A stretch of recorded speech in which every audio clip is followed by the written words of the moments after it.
얘기를 한번 해볼까 하는데요. 그 책 MC로서 궁금한 게 있습니다. 두 분이 그 책을 매개로 해서 만나셨다고 하는데 사실인가요? 책 없어도 만났겠지만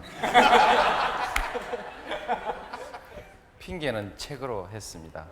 자세히 얘기할까요? 예. 너무 궁금합니다, 저희가. 말을 좀 해야겠는데 핑계도 없고 가슴도 많이 두근거리고 그래서 이제 책을 들고 와서 책 재밌다고 보라고. 유주현 선생님이 예. 지으신 대원군이라는 책이 네네. 3권짜리가 있었습니다. 한 권 줬으니까 돌려받을 때 한 번 보고 2권 빌려줄 이건 또 보고 또 돌려받을 때 보시고. 또 보고 거기 보면 예. 그 좀 낯간지러운 것도 있거든요. 돌려받으면 받는데 좀 낯간지럽더라 이랬습니까? 뭐라고 했죠? 대원군이 그 초선이라는 그 기생하고 예, 예. 이렇게 이제 특별한 사이인데 네네. 약간 이제 그런 묘사 이런 것도 예. 있죠. 근데 지금 보면 전혀 외설스럽지 않은데 예. 그때 우리 이제 총각이고 처녀고 이러니까 예. 좀 약간 낯이 이제 조금 그렇고 그렇지. 아, 대통령님께서는 상당히 그 책을 많이 읽기로 소문이 많이 나 있으세요. 본격적으로 책을 읽기 시작한 시기는 언제이신 것 같으세요? 초등학교 다닐 때 네. 그 휴식 시간이 되면 내놓고 보고 공부 시간에는 숨겨놓고 보고 그리고 하루 종일 책만 본 때도 있었죠. 예. 근데 이제 하는데 놀랍다 이 말이죠. 근데 이제 그건 주로 만화책이었어요. 그러다 이제 초등학교 그 고학년 또 중학교 이제 오면서 그때부터 이제 명작 선집 아, 예. 또 위인전기 같은 많이 읽었습니다. 예. 두 분이 가장 많이 얘기를 하셨던 작가는 누구 얘기를? 제가 얘기 듣기로는 뭐 도스토옙스키를 예, 뭐 도스토옙스키도 아마 멋지게 보려고 이야기를 많이 했습니다. 예. 저는 사실 교과서에서만 예, 예. 뭐 외웠잖아요. 시험 치려고 예, 그렇죠. 도스토옙스키, 죄와 벌 뭐 이렇게 읽었는데 진짜로 읽었다니까 존경스럽더라고요. 나중에 보니까 예. 전혀 문학적인 사람은 아닌 것 같아요.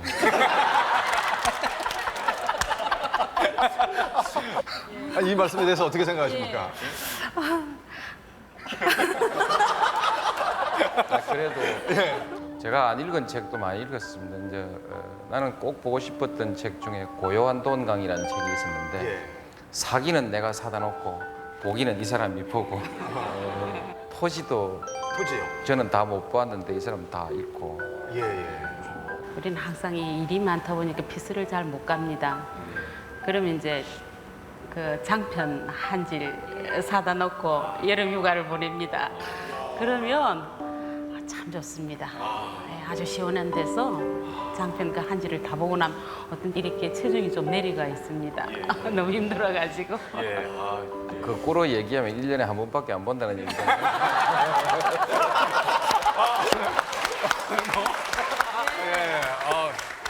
괜찮으시겠습니까? 저는 많이 봐요. 그러면 말이죠. 저희가 가장 궁금한 질문을 하나 드리겠습니다. 가장 기억에 남는 책. 폭풍의 언덕이라는 책이었던 것 같아요. 그걸 우리 맨 처음에 읽을 때 눈보라 고개라고 이렇게 이름을 붙여놔. 예, 이름을 붙여놨는데 그 주인공 이름이 예. 그 저자 이름을 잊어먹어서 그러는 히스크리프라고 이렇게 나오는데 예. 캐스린 뭐 이렇게 그거 유명한 건데 에밀리 브론테의 폭풍의 언덕. 예. 그렇죠? 예, 그렇습니다. 예. 난 손 외워가지고 오는 줄 알았더니 오늘 아, 이런 말씀 드리면 좀 그럴지 모르겠지만 얻어 걸린 겁니다, 지금 하나. 여사님께서는 혹시 그 가장 감명 깊게 읽으신 책이 있다면 어떤 게 있을까요? 하얀 거탑이라고 그 일본 작가가 쓴 소설책인데 그게 의사들의 그 전문적인 그런 생활을 다룬 소설인데 그게 참 기억에 남습니다. 하얀 그탑, 극탑. 그탑. 거탑, 하얀 그탑. 클 것자. 그 탑이 아니라 거탑. 죄송합니다. 큰 거자. 자리가 조금 멀리 떨어져 있어가지고요. 여사님 사실 이 자리를 가위바위보로 결정을 해서요. 저도 여기 앉고 싶었거든요. 예. 죄송합니다.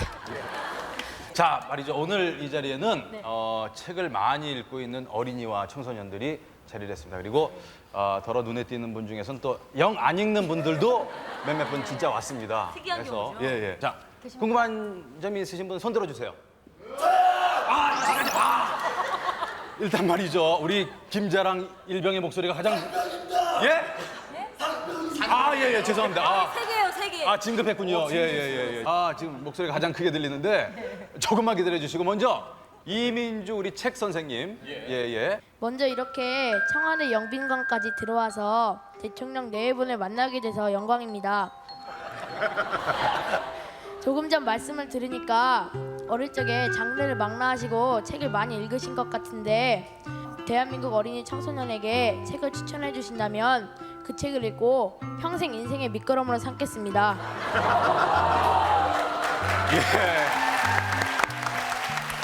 책을 진짜 많이 읽은 우리 어린이에요. 예. 말하는 게 좀 다릅니다. 예. 그럼요.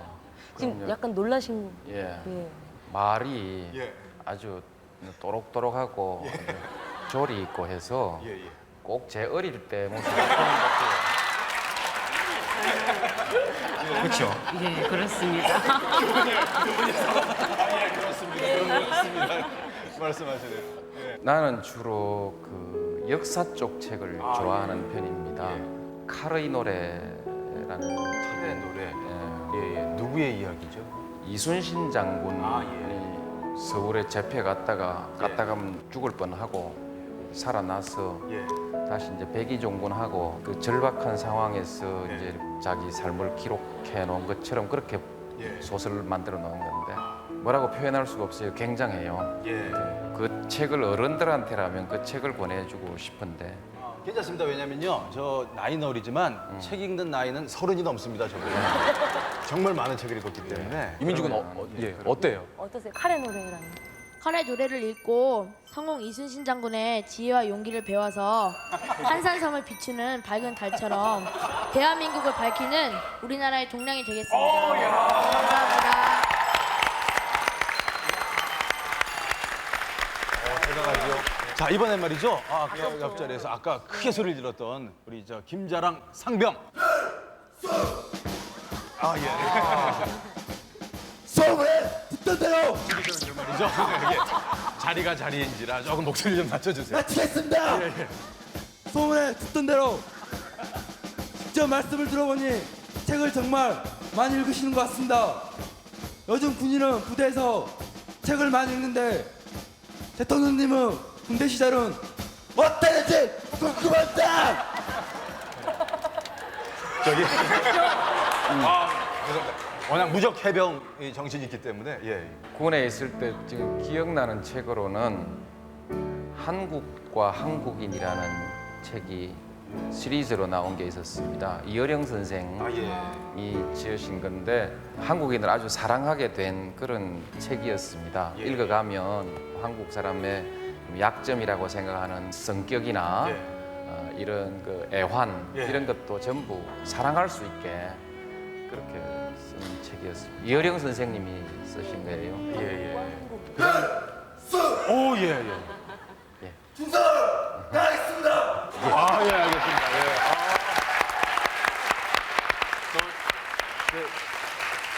저 사람 여기 지금 몇 번째 나오는 사람 아니에요? 기억하십니까? 지난번에도 봤는데 아주 용감하더라고요. 지난번 얼굴에 새까맣게 발라가지고 나온 거. 그건 또 다른 친구 있습니다. 저쪽 이기자 부대 원들입니다. 그렇죠? 곳곳에 있습니다. 그걸 방송을 보셨군요. 물 밑에서 나온 사람이 저 사람들 아닌가요? 물 밑은 이쪽입니다. 정말 저희 그 느낌표를 자주 보시는 것 같아요. 너무 기쁩니다, 진짜로. 저희 대통령님 개인적으로는 저 두 분의 진행은 어떠셨는지. 선량하게 생겼잖아요. 저희들이요? 그죠? 너무 매끈하게 싹 잘 빠진 사람 보면 좀 그 싫잖아요. 좀 이렇게 어수룩하면서도 또 하는 몸짓이나 말을 보면 아주 총명한 이런 저도 그렇습니다만 그런 사람 좋아해요. 자, 그럼 여기에서 말이죠. 이런 이유로 이 영빈관까지 오신 분들은 정말 드문 분들이에요. 책을 안 읽는 분 대표로 해서 네, 저는 책 안 읽는 것으로 잘 알려져 있는데 사실과는 다릅니다. 출연 이후에 각성하고 책을 지금은 많이 읽고 있는 중입니다. 혹시 책 안 읽는 사람들을 위해서 저는 아니고요. 책 안 읽는 사람들을 위해서 책을 많이 읽을 수 있는 비결을 알려주시면 감사하겠습니다. 그거는 잘 모르겠고요. 근데 하여튼 책은 읽으면 남아요. 예를 들면 제가 장가를 갈 때도 책 읽은 얘기를 많이 해서 그 우리가 성사가 됐고요. 예. 그러니까 그렇죠? 하여튼 뭐 책을 읽은 게 그 미천이 좀 있으니까 말도 잘 되고 그때는 연애할 때 쓰려고 책을 읽는가 보다 이렇게 생각했는데 대통령이 되려고 연설을 하러 다니면서 이렇게 해보니까 옛날에 내가 책을 안 읽었더라면 이럴 때 이런 그 표현 이런 그 내용을 어떻게 생각해낼 수 있었을까 이렇게 생각이 들 때가 많거든요. 책을 많이 읽으면 남는다, 장가도 가고. 열심히 읽어보세요. 아직까지 청춘이 만리 같은데. 여태까지 들었던 어떤 말씀보다도 너무 뼈저리게 가슴에 와닿습니다. 꼭 책 열심히 읽고 좋은 여자친구 구하겠습니다. 감사합니다. 네, 그렇습니다. 저희도 어릴 때 그 책 읽는 습관이 중요하다는 걸 알고 기적의 도서관이라는 이름의 어린이 전용 도서관 짓는 일을 하고 있습니다. 네, 그래서 예. 저희가 준비한 게 있죠. 다녀오도록 하겠습니다. 네. 예. 자. 네, 자 반갑습니다. 이거 청와대에서 준비한 전국 쇼! 대한민국 어린이 도서관 개수를 알아보기 위해서 준비한 전국 쇼! 먼저 대한민국을 알아보기에 앞서서 말이죠. 인구당 도서관의 수를 알기 쉽게 비교해 올리도록 하겠습니다. 먼저 미국, 아메리카 알아보도록 하겠습니다. 미국 보여주세요! 놀랍습니다. 고맙습니다. 네, 미국이라면 말이죠. 인구 5천만 명인 우리나라에 도서관 개수가 무려 2,000개나 된다고 합니다. 2,000개요. 그렇습니다. 예, 그렇다면 도서관 선진국이라고 할 수 있는 유럽을 한번 알아보도록 하겠습니다. 유럽 보여주세요. 이야, 많습니다. 이 유럽은 말이죠. 인구 5천만 명인 대한민국에 비교해 봤을 때 무려 5,000개 이상의 도서관이 있다고 합니다. 5,000개 이상이요. 정말 부럽습니다. 자, 그렇단 말이죠. 여기서 우리나라 현실 알아보도록 하겠습니다. 대한민국의 공공도서관의 수 과연 몇 개일까요? 보여주세요!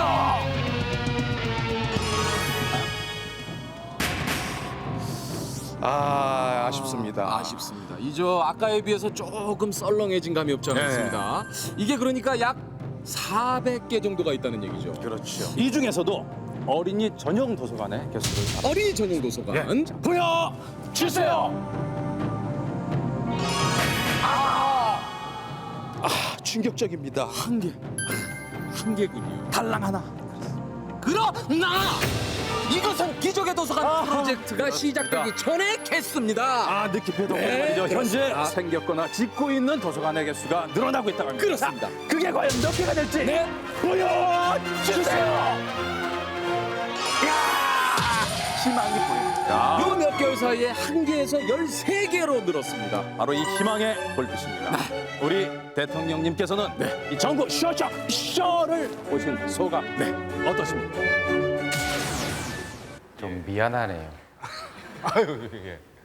하여튼 엄청 많이 짓도록 하십시다. 많이 지어가지고 그렇게 책은 열심히 내놓겠습니다. 예, 알겠습니다.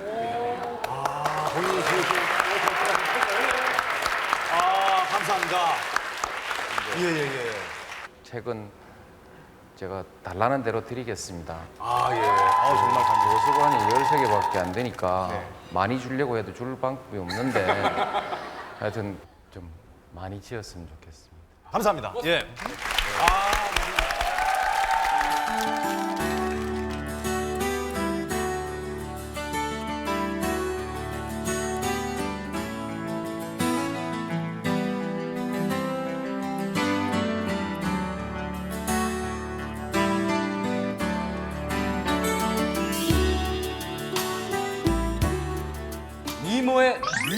특파원 한 분이 계신데요. 뉴욕 특파원이요? 자칭 뉴욕 특파원입니다. 자, 이분을 한번 만나보도록 하겠습니다. 뉴욕 특파원! 대통령 네 분 안녕하십니까. 뉴욕의 미모 특파원 박경림입니다. 제가 길거리 특강을 진행할 때 그렇게 대통령님을 초대하고 싶었는데 이제라도 모시게 돼서 너무 영광입니다. 제가 이곳 뉴욕에서 한 5개월 정도 있다 보니까요. 한국의 젊은이뿐만이 아니라 세계 젊은이들이 배낭여행을 많이 오더라고요. 저도 사실 이번 여름방학 때 배낭여행을 준비하고 있는데 대통령께서 한국의 청소년들한테 가장 추천하고 싶은 여행지가 있다면 말씀을 해주신다면 당장 짐 싸도록 하겠습니다. 가본 데가 있어야 뭐 추천하지. 그래도 가셨던 곳 중에서 가보고 기억나는 데 없습니까?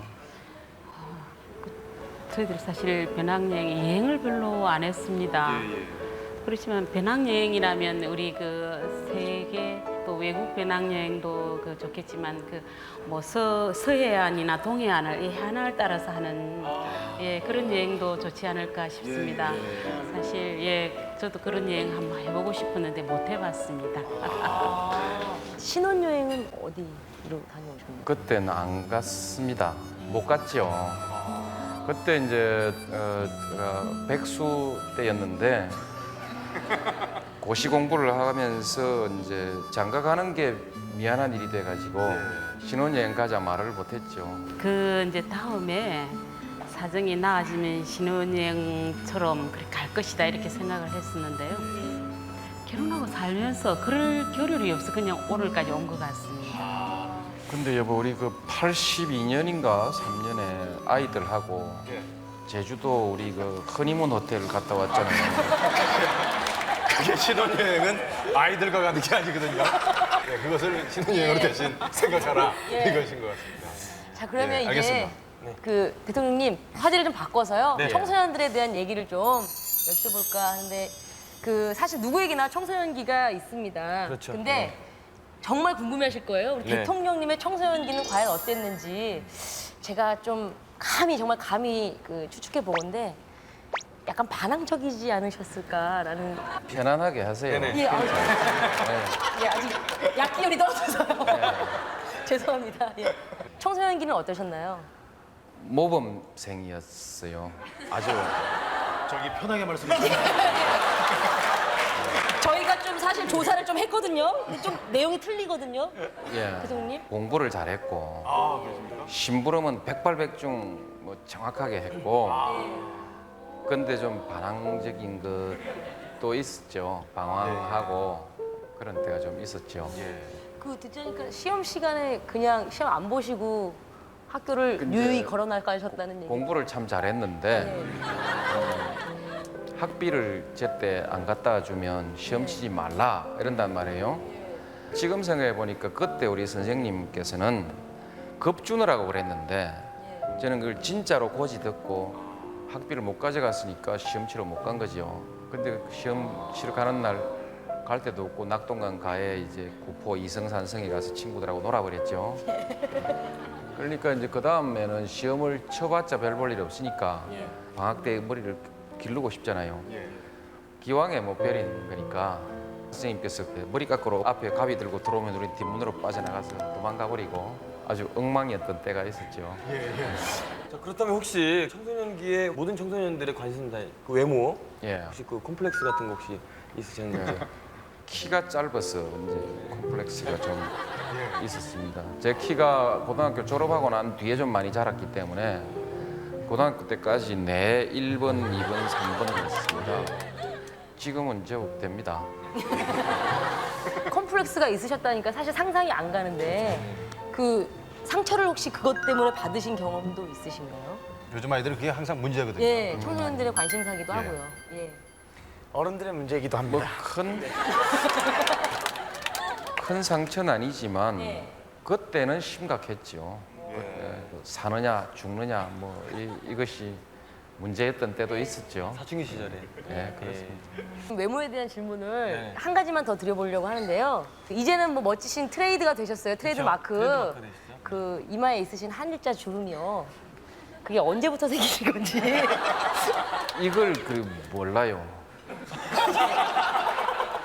언제부터 생기셨는지. 그게 오늘이세요? 옛날에는 없었는데 어느 때인가 보니까 이게 언제 무렵 같으세요? 그래도 이렇게. 여사님이 지켜보시기에는 저도 정확하게 기억이 나요. 어느 날 살다 보니까 주름이 나와 있어요. 그런데 아들을 보면 아마 좀 어렸을 적부터 좀 있지 않았나 싶어요. 뚜렷하게 이렇게 새겨지진 않았지만. 자제분께서요. 예. 오. 한때 그 김미화 씨입니까? 예. 그 여기 하나로 그려가지고 일자 눈썹. 예, 그걸 보면서 나도 뭐라고 만져본 그런 기억이 있어요.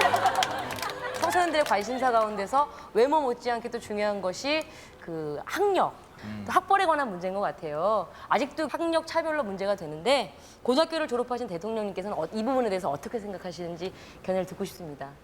분명한 것은 예. 그게 문제입니다. 그러나 또 분명한 것은 앞으로 해소돼 갑니다. 학력으로 인한 그 기회 불균등이라든지 이런 것은 아주 그 빠르게 해소돼 나가고 있는 과정에 있습니다. 앞으로는 각기자기 개성을 가지고 사는 그런 자세가 중요하다고 생각합니다. 예. 그래서 저희가 그런 취지에서 학생이든 학생이 아니든 대한민국 청소년이면 누구나 사회로부터 보호와 혜택을 받을 수 있는 청소년 살인하게 하는 그런 캠페인을 벌이고 있는데요. 이에 대해서 어떻게 생각하시는지요?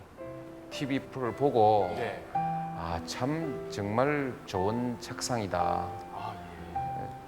옛날에 시내버스 타고 다닐 때나 이럴 때 학생 할인을 받는데 그때 우리 또래 사람들이 할인을 못 받는 사람들이 있어서 그건 불공평하다 이런 생각을 한 일이 있었거든요. 있었는데 실제로 너무 뒤늦게 그게 문제 제기가 되는 거 아닌가.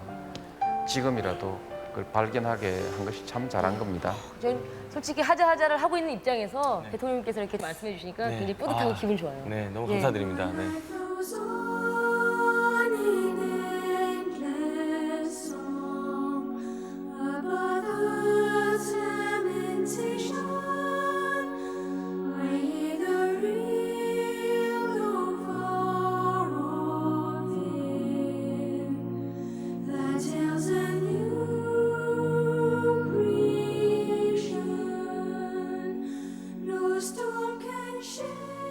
자, 저희가 그런 의미에서 학생과 비학생을 망라해서 대한민국 어린이와 청소년 500명에게 요즘 청소년들의 관심사를 저희가 한번 알아봤습니다. 대통령님 성대모사로 유명하신 배칠수 씨가 예, 이 자리에 함께 나와 주셨거든요. 예, 배칠수 씨. 안녕하십니까.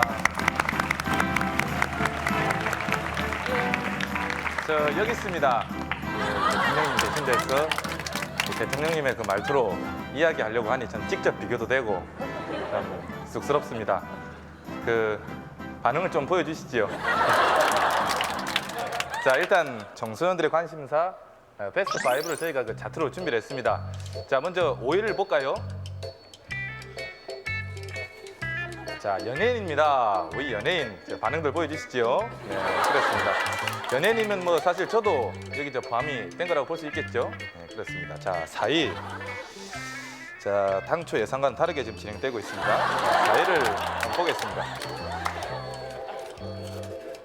커플링 되겠습니다. 그렇죠. 네, 이런 반응이 나와야 정상이죠. 자, 커플링 하면은 또 우리 대통령께서도 얼마 전에 선물하신 것으로 알고 있는데 맞죠? 예. 안 끼고 나오시고. 끼고 계시군요. 예, 그렇습니다. 두 분이 커플링을 언제 하셨어요? 1월 29일 날 예, 그래 했습니다. 근데 깝깝하다고 안 끼세요. 원래 우리가 30주년입니까? 그랬죠? 30년이라고 그렇게 해서 커플링 참 아름답습니다. 보기 좋습니다. 3위 보겠습니다. 3위. 자, 다이어트. 예, 다이어트라고 하는 것이 사실 그 참 청소년뿐만 아니라 그 만인에게 사실 그 관심사죠. 자, 2위 보겠습니다. 2위. 2위는 인터넷입니다. 사실 그 인터넷을 빼놓고는 사실 청소년을 이야기할 수 없습니다. 자, 1위를 지금 저 알아봐야 되는데 1위는 뭐 그냥 하면 재미가 없죠. 대통령께 직접 질문을 드리겠습니다. 1위는 아유 죄송합니다. 방송에 전화가 핸드폰이 죄송합니다. 녹화 중에 휴대폰 좀 꺼놔요. 휴대폰. 1위를 하다가 지금 휴대폰을 그럼 돼. 대포나. 문자 왔네. 그러니까 녹화 중에 휴대폰 좀 꺼놓으시면 자, 됐습니다. 이쯤 되면 정답 말씀해 주시죠.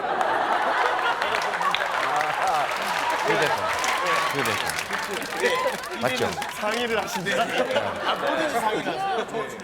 어떻게 정답이 어떻게 됩니까? 휴대폰. 네. 자, 정확하게 맞춰 주셨습니다. 참 관심 많으시죠? 젊은이들에게 많은 관심이 있으신 것을 이제 확인을 했습니다. 감사합니다. 배칠수였습니다.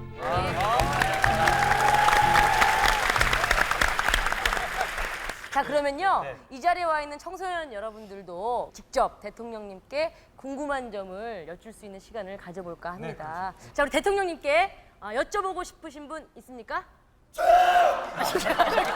저기. 야, 김자랑 상병. 이건 청소년 문제예요. 그리고. 저기 우리 미아야. 네. 예. 안녕하세요. 저도 지금 학교를 다니고 있지 않거든요.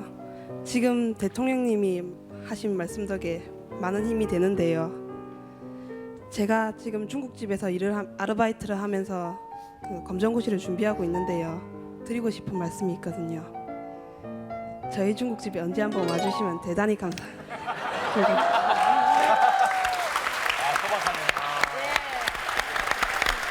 감사합니다. 근데 그 우리 경호 실장한테 한번 말을 좀 해주세요. 경호 실장이 가게 해줘야 갈 수 있거든요. 저도 짜장면 엄청 좋아해요. 예. 열심히 하세요. 예, 열심히 하세요. 장합니다. 예.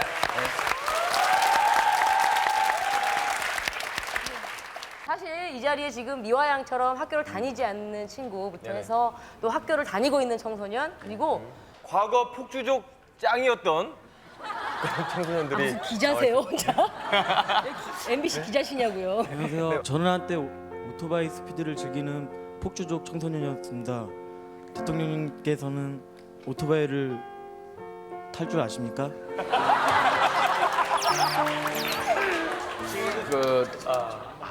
한두 번 타봤는데 자전거 속도로밖에 못 갑니다. 겁이 나서. 예. 그래 못 타는 거나 마찬가지죠. 자전거는 잘 타요. 그래도. 근데 안 그래도 요새 대통령께서 너무 자전거를 타셔가지고 경호실에서 지금 약간 비상사태라고 얘기를 하더라고요. 그래서 이제 자전거 타고 바깥에 안 나가기로 이렇게 서로 약조를. 그것도 약속을 하셨어요? 안녕하세요. 저도 한때는 가출을 해서 방황을 했었습니다. 하지만 지금은 공부를 열심히 하고 있습니다. 지금 그때를 생각하면 그때 부모님 속을 썩인 것 같아서 죄송스러운데요. 대통령님께서는 어리셨을 때 어떤 아들이셨나요? 아까 말한 대로 제가 모범생이었는데 그러나 효자는 아니었던 것 같아요. 그러니까 아까 말했다시피 뭐 학비를 제때 못 가져가서 뭐 집으로 돌려보낸 일도 있고 시험을 못 친 일도 있고 또 이제 뭐 하숙비 없으니까 하숙집 구하기가 어려워서 뭐 어쩌다 교실에도 한번 자고 이러니까 그걸 마음속에서 끼고 부모를 원망했어요. 근데 그까진 좋은데 원망하는 편지를 또 한번 썼어요. 근데 그 뒤에 내가 이제 사법시험 합격하고 나니까 그때까지 얼마나 이제 속이 타셨겠어요. 그리고 지금 생각하면 그런 게 이제 부끄러운 일이죠. 자기가 혼자서 당당하게 극복해내야지. 예를 들면 여기 그 외국인 노동자와 계신 분들 힘이 드시죠. 힘이 들다고 고향에 어머니 왜 나를 낳으셨나요? 뭐 이렇게 편지 쓰고 하면 안 됩니다. 참 그랬던 기억이 있어서 참 마음에 걸립니다. 그게 이제 부끄럽고. 근데 이제 하여튼 혼자서 헤쳐내세요. 예? 열심히 하세요. 예, 알겠습니다. 예. 사실 지금 이 얘기 들으면서 우리 희훈 군뿐만 아니라 부모님 얘기 나오니까 좀 잠시 숙연해지는 분위기인데 자 그러면 반대로 대통령님께서는 자제분들께는 어떤 아버지이신지도 궁금해요. 있으나 없으나 비슷한 아버지인데 사실 그 아버지들이 다 바깥 생활이 바쁘다 보니까 아이들이랑 같이 시간 보내기가 쉽지를 않습니다.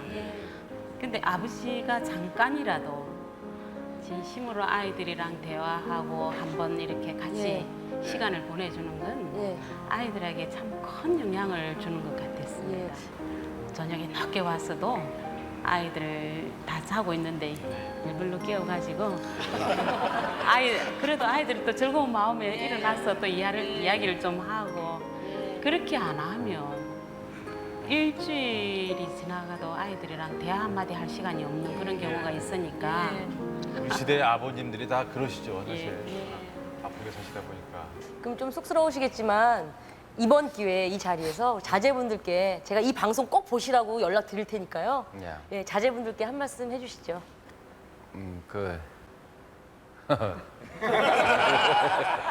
이게 사실 다소 쑥스럽기도 해요. 근데 가족들에게 얘기한다는 게 그냥 욕심 부리지 말고 주어진 여건을 잘 활용해서 그렇게 아주 지혜롭게 사는 거다. 내가 가진 것을 잘 활용하는 것이지 가지지 않은 것을 자꾸 가지려고 그렇게 무리하지 말아라. 그렇게 말하고 싶어요. 알겠습니다. 지금 이 얘기가 자제분들께만 드리는 얘기일 수도 있지만 저희한테도 굉장히 귀감이 되는 얘기인 것 같습니다. 예. 자, 그러면 이쯤에서 아시아가 또 준비한 시간인 것 같은데요. 그렇지 않아도 제가 지금 말씀을 이제 좀 드리려고 했습니다. 대통령 네 분께서 저희를 잘 쳐다봐 주지를 않으십니다.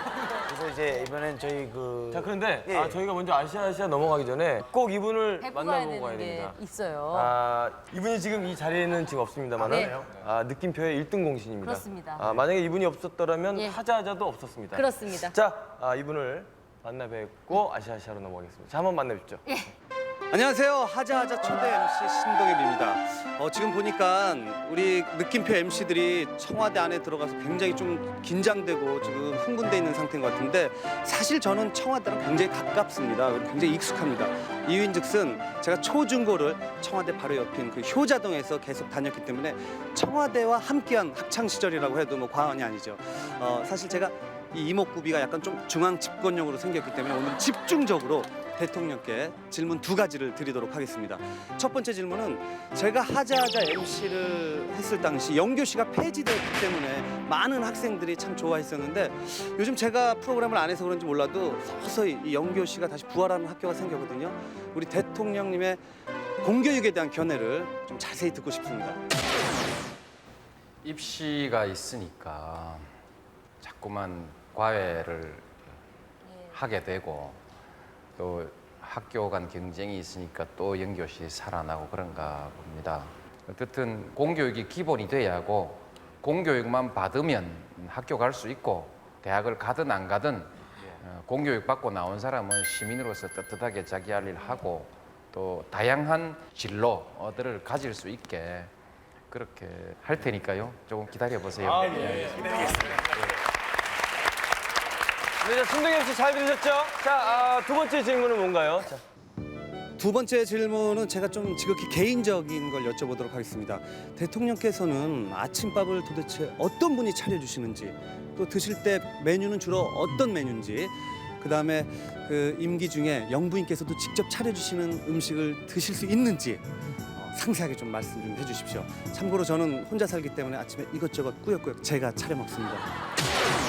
아내가 항상 차려주죠. 지금 청와대 오니까 전문가들이 주방을 차지하고 있고 우리가 들어갈 수 있는 주방이 없습니다.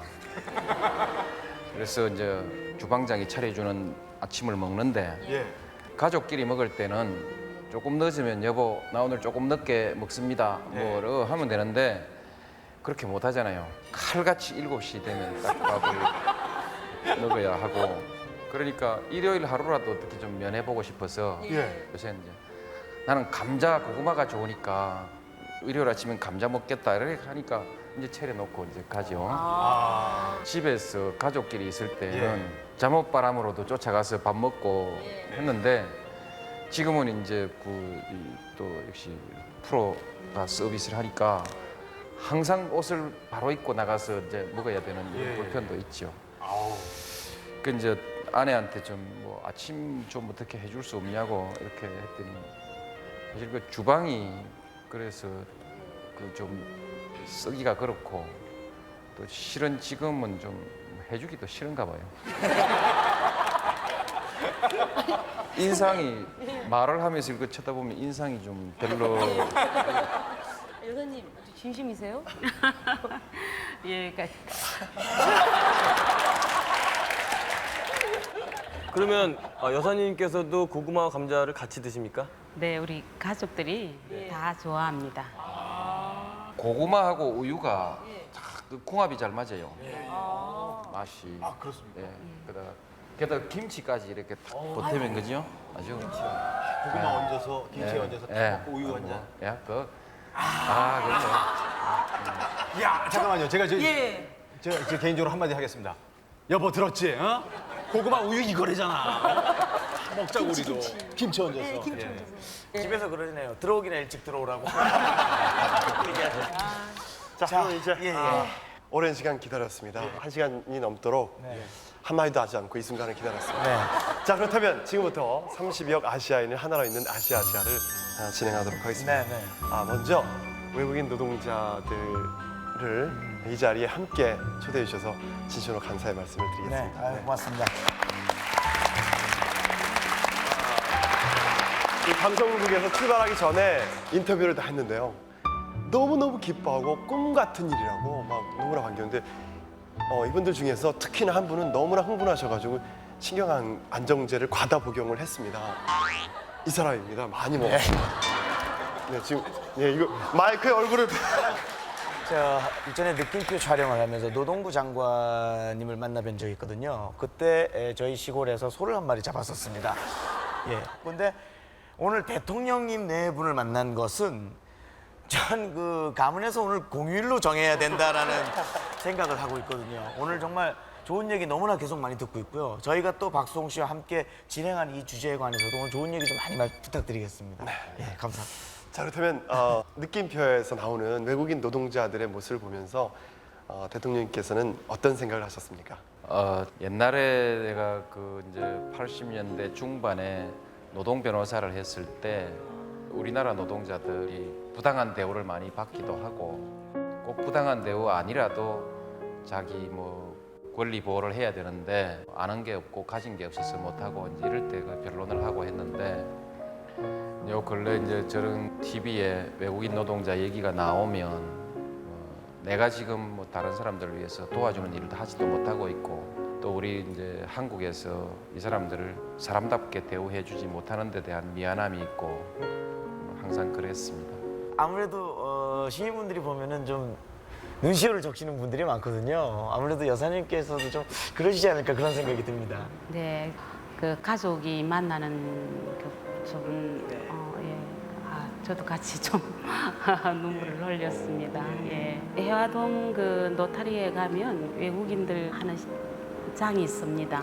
일요일 날 거기에서 만나는 사람들 이렇게 보면 이렇게 참 아주 먼 나라에 와서 서로 같은 고국에서 온 친구 소식도 듣기도 하고 필요한 물건을 사가기도 하고 집이 그 근방에 있어가지고 주일에 가끔 나가서 보고 했습니다.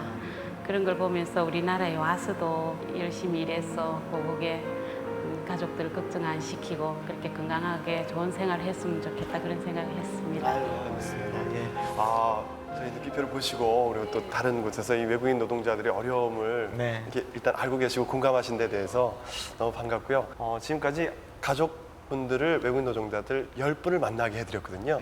그 장면 중에 한 장면을 같이 보도록 하겠습니다. 함께 보시죠.